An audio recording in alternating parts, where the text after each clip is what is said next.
Pada bulan Ramadan yang penuh dengan keberkahan ini, mari kita bersama-sama untuk kembali mengkaji ulang, membaca Al-Quranul Karim beserta tafsirnya. Di dalam Al-Quranul Karim ada satu surah yang sangat indah sekali yang dikenal dengan surah Yusuf. Adapun asbabun nuzul turunnya surah ini, ada beberapa pandangan para ulama mufassir. Salah satunya merupakan satu tasliyah, satu hiburan kepada baginda kita Rasulullah sallallahu alaihi wasallam manakala beliau menghadapi berbagai macam rintangan dakwah. Pada saat yang sama, orang-orang yang beliau cintai, istri tercinta Khadijatul Kubra dan paman tercinta Abi Thalib, yang senantiasa berada di front terdepan membela perjuangan Rasulullah sallallahu alaihi wasallam pada tahun 10 kenabian diwafatkan oleh Allah Subhanahu wa taala. Sedangkan perlawanan, keingkaran dan permusuhan yang ditunjukkan oleh kafir musyrikin Mekah semakin merajalela. Kesedihan demi kesedihan dialami oleh baginda Rasul sallallahu alaihi wasallam. Kemudian Allah turunkan surah Yusuf sebagai satu penghiburan, pelipur lara, cerita masa lalu di mana para nabi-nabi yang berdakwah juga mengalami berbagai macam rintangan, ujian, dan kesedihan-kesedihan yang dialami sebagai satu i'tibar, penguat semangat baginda Rasul sallallahu alaihi wasallam. Sehingga ayat surah Yusuf turun pada periode Makkah.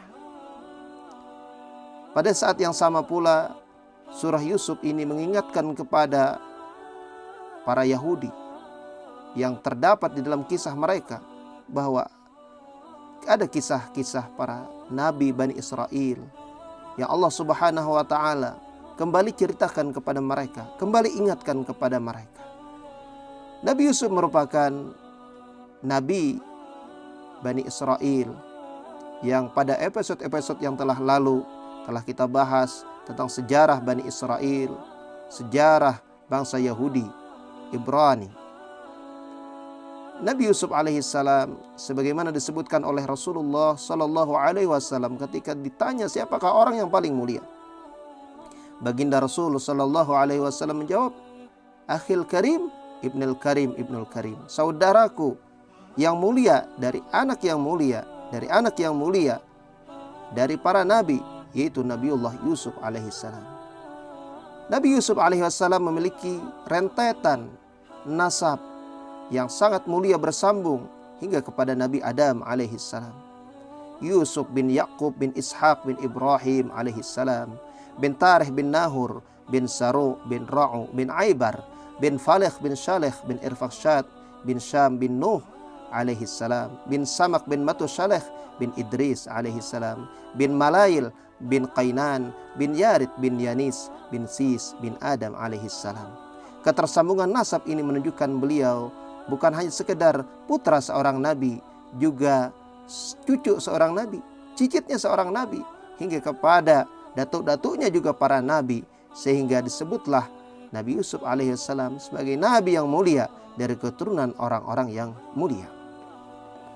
Pemirsa yang dirahmati Allah Subhanahu wa taala, menariknya ketika kita membaca cerita Nabi Yusuf, kita akan dapati berbagai macam hikmah, pelajaran, i'tibar dalam hidup dan kehidupan ini. Bagaimana ketika kita ditimpa dengan musibah, kita diuji dengan orang-orang yang tidak menyukai kita, membenci kepada kita, bagaimana harusnya kita bersikap? Maka dari sinilah kita akan membaca tafsir terbaik di dalam Al-Quranul Karim menceritakan Nabi Yusuf alaihissalam.